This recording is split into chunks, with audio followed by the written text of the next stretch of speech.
groovy.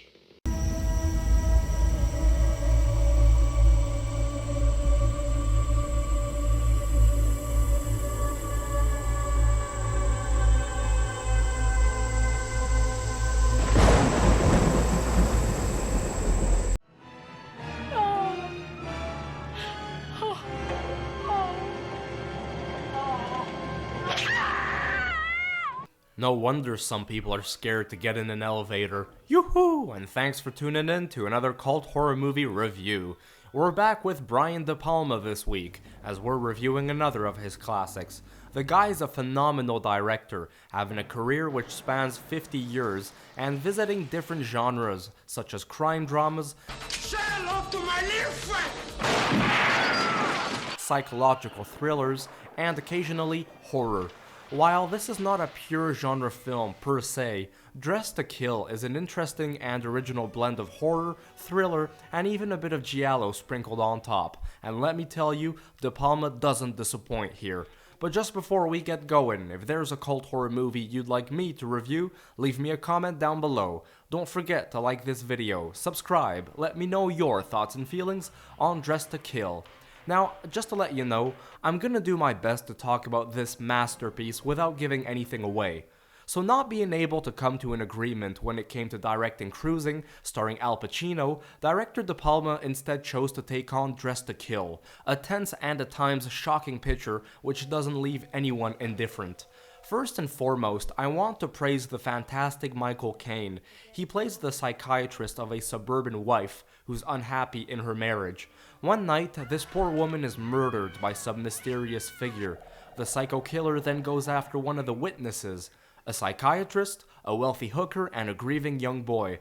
How could they all possibly be connected? What are the killer's motivations? Why these brutal murders? This project was very ballsy for the time it was released, and there's a real paradox, because I find that Brian De Palma movies have a lot of style and class. They feel and look expensive. Let us not forget the themes of mental illness it tackles.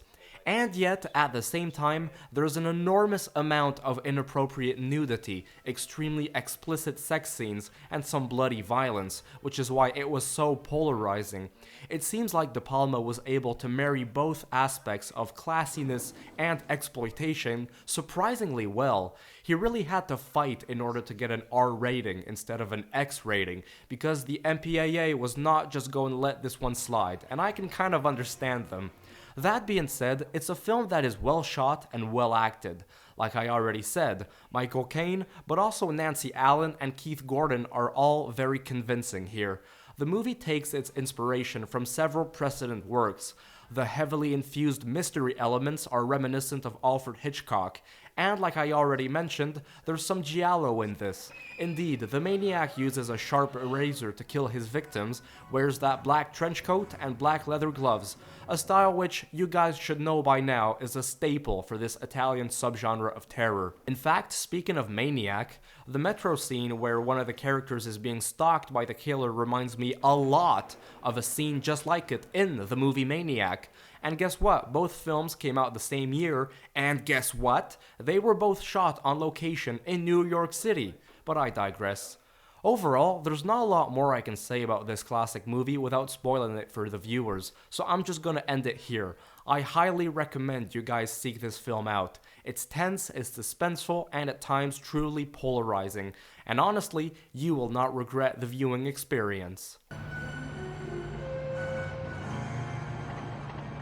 What's the going rate on running lights?